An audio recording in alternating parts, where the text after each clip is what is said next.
aita for going out to eat without my husband/kids because they didn't wash the dishes? Both my husband and I work full-time. I work real estate and he works at a shipyard. We both collectively work around 50 to 60-hour weeks. We have 4 kids, 13 years old twins, 12 years old, and 8 mo. My husband has every weekend off. I do not. I implicated a chore system from the time my kids were little, but ever since I had the baby and since the kids are older, all of them have slacked off tremendously, including husband. I pick our baby up from daycare around 5 p.m. and when I get home, I usually find my husband on the couch on his phone and the kids in their rooms playing video games/watching makeup tutorials. The house is generally a mess and honestly, the only issue I have is the dishes. I couldn't give fuck all about anything else, because the rest of the house generally isn't dirty, just cluttered. But I have expressed several times that I am tired of having to wash all the dishes in order to cook and have lashed out in some not so nice ways, shut off the internet entirely and took the cord with me to work so no one could use the Wi-Fi/watch TV, canceled family trips, gradation, got into big arguments with my husband. Things will change for a week to a month and then switch right back to them refusing to help. I'm honestly so tired of it that I don't even have the energy to speak up anymore. As I said, my husband has weekends off so he and the kids were home yesterday while I work. Before I took off for the day I told them, you guys chores had better be completed by the time I get home. They said yes ma'am and I leave. I text husband around 4:30 p.m. asking what they all wanted for dinner because I had to stop off at the grocery store. I pick up what he said they all wanted and walk into my home, to find that not a single dish had been washed and there was at least 10 more dishes in the sink from when I left that morning. I also noted that only a load of laundry had been washed and was still sitting in the washer and was never switched to the dryer. Husband was on his ass on the couch watching YouTube, kids off playing video games, baby in her walker. So, I put the groceries on the table, packed a bag for the baby and told my husband, have at it, I'm going to Applebee's, and left. Maybe 20 minutes later he calls and says I washed the dishes, sorry. I was super tired today. I told him that's zero excuse at all. There's 3 older kids who have chores and he couldn't even step up and tell his kids to complete anything either. It's pure laziness at this point. He said, I know, I'm sorry, I'm trying to work on it. Can you just come home? I don't know how to make this dish. It's a pretty difficult dish, but Google is free. I told him no, I'm sitting at Applebee's and will be enjoying my steak and shrimp with the baby in peace and that him and the older kids can fend for themselves because apology or not, I'm not letting him off the hook here. He had me on speakerphone, so him and all the kids laid right into me, asking me to please grab them something from Applebee's. It's all of our favorite restaurant. I said absolutely not and hung up the phone. When I returned home the groceries had been put away and apparently they had grilled cheese and cereal for dinner. My husband and kids are still pissed at me. I told them this is how it will be every single time they don't do chores from now on. Aita?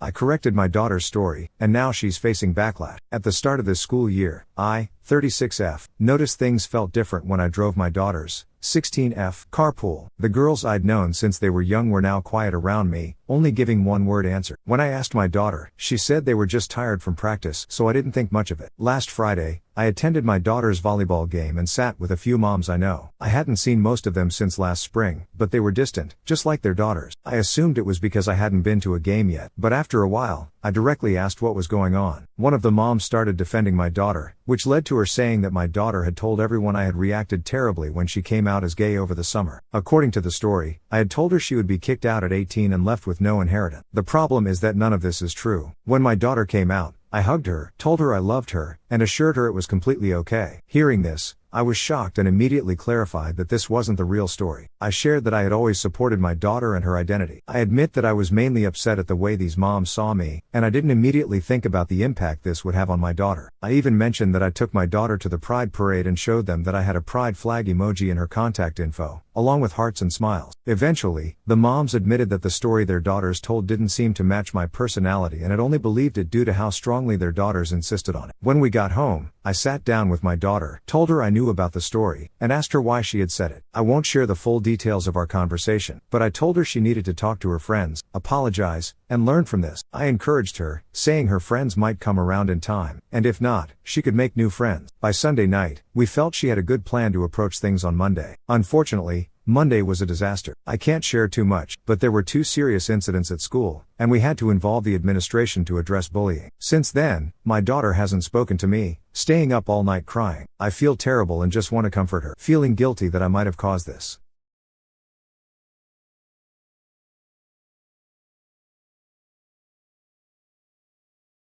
I told my grandparents my dad wanted to take my inheritance and now they refuse to help him. My mom died when I am 16 was 7. She left me an inheritance that my dad was put in charge of. The money was meant for my future and couldn't be touched unless absolutely necessary with specific conditions. I read through the will about 5 months ago when everything started. My dad remarried when I was 10 and he has an 8-year-old stepdaughter and a 4-year-old daughter with his wife Luce. When my half-sister was 2, she was diagnosed with a rare condition. They knew something something was wrong for a while, but it took time to figure out what it was. Doctors initially said she'd be fine as she got older. This condition isn't life-threatening, but it could leave her permanently disabled. A few months ago, they discovered a difficult-to-access treatment for her, but it's expensive. While there are ways to get financial assistance for it, that process takes time. So my dad decided he would use the inheritance my mom left me to pay for it. He asked me, but it was clear he planned to do it regardless. When I said no, he told me that my decision didn't matter and criticized me for prioritizing college over my half-sister's health. Louise was present during the conversation and, after I said no, asked how I could look at my half-sister and say no, knowing what her future could be like without treatment. I told my dad I'd never forgive him if he took the money. After reading my mom's will, my grandparents had a copy. I pointed out that the money was strictly meant for my niece. He told me my mom was gone and hoped she would understand. I told him I wouldn't. He said I'd understand when I got older. I responded by saying I hated him, and I told Louise not to speak to me again because it was disgusting that she'd encouraged taking my mom's money for something else. I told my grandparents what my dad had done. They are my mom's parents and had remained on good terms with my dad. They used to help him out with things like sharing resources, and my grandpa even looked at my dad's car for free. But all of that stopped after I told them what happened. My dad didn't know why until he confronted them last week. They told him it was unacceptable to take my inheritance, my mom's money, and spend it on his child. My dad was furious they didn't support him. He then confronted me, angry about what I did. I laughed and reminded him that I warned him I'd never forgive him. He asked how I became so heartless and selfish. I told him I'd never forget what he tried to do. Aita?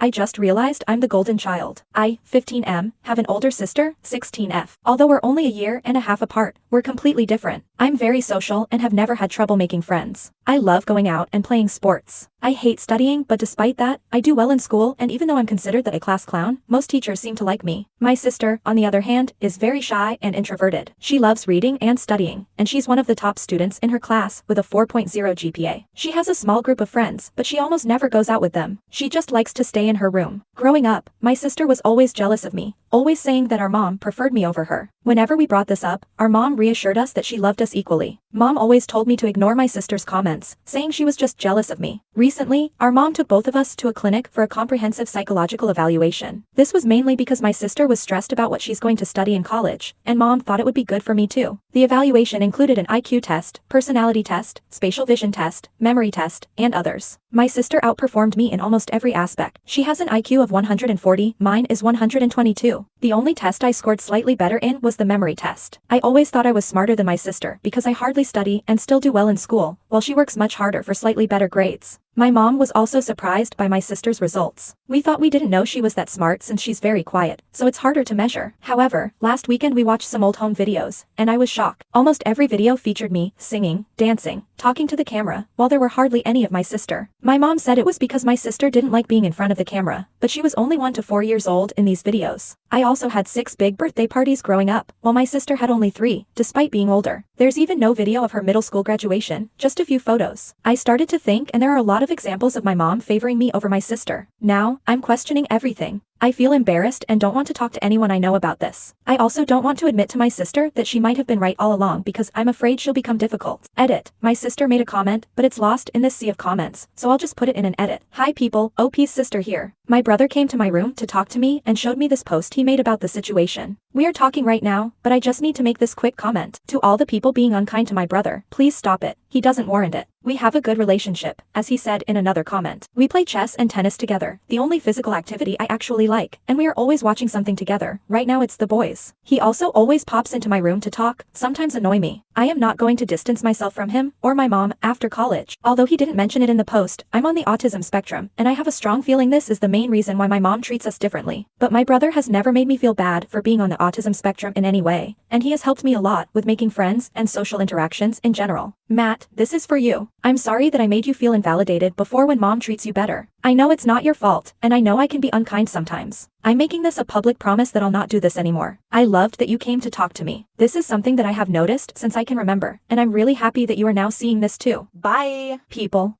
AITA for laughing in my cousin's face when she tried to stage an intervention for my medication use. I, 27M, have a condition that causes me to overproduce earwax. I don't tell people about it because I was teased for it growing up. Only my wife and parents know. Every other day, I have to put medication in each ear, let it sit, then flush it out with a rubber-tipped syringe. This prevents ear infections, vertigo, permanent hearing loss, and worsening of my tinnitus. I have dealt with all of these issues to some extent, so I stay on top of my eardrop regimen. If my alarm goes off when I'm with others, I go to the bathroom for 20 minutes and take care of it. If I don't follow my schedule, I forget, so I can't put it off. 2 weeks ago, my mom hosted a family dinner. My cousin Kara, 37F, saw me walk off to the bathroom to do my thing, syringe in hand, and asked what I was doing. I said just a minor medical thing. She kept pushing, but I didn't want to say anything because she gossips. I told her it's personal and scooted past. When I left, she was standing in the hallway. She asked what took so long and why the toilet didn't flush. I said it was none of her business. She said she didn't mean to offend. Last weekend, my friend called me to invite me out to lunch with some buddies. He said to meet up at his house so we wouldn't have to drive separately. I arrived at his house to find Kara and my friend sitting solemnly on the couch. Kara said they were here to talk about my problem and that they just wanted to help. I said there is no problem. Suddenly, it clicked in my head what this was about. I couldn't help but laugh a little bit out of shock. She asked what was so funny, and I said first of all why didn't you talk to my wife or my parents? She said she didn't want to involve my enablers, which just made me laugh harder. She looked annoyed and said she was done trying to help. I said that's all right by me. She stormed out. I explained to my friends. They knew I have a condition but never pressed me on it. I guess when Kara approached them, they thought I was lying. Obviously, I'd rather they know than worry about me being an addict when I'm not. I thanked them for their support anyway. Kara had apparently reached all of my friends through my social media. We all got a good hearty laugh out of it, which Kara must have heard because she was, of course, eavesdropping. She burst back in and told me to tell them the truth, to which I said I did. My friend kicked her out. We went for lunch, and I thought that was that. My mom called me yesterday and told me she had talked to Kara about the whole thing and explained. She said Kara was very upset with me and essentially called me a jerk for not explaining and laughing in her face and embarrassing her. I said I was embarrassed and that Kara had no right to my info. I think she shouldn't go around snooping and making assumptions. My mom still thinks I should apologize. Edit, broke up the wall of text. Sorry about that.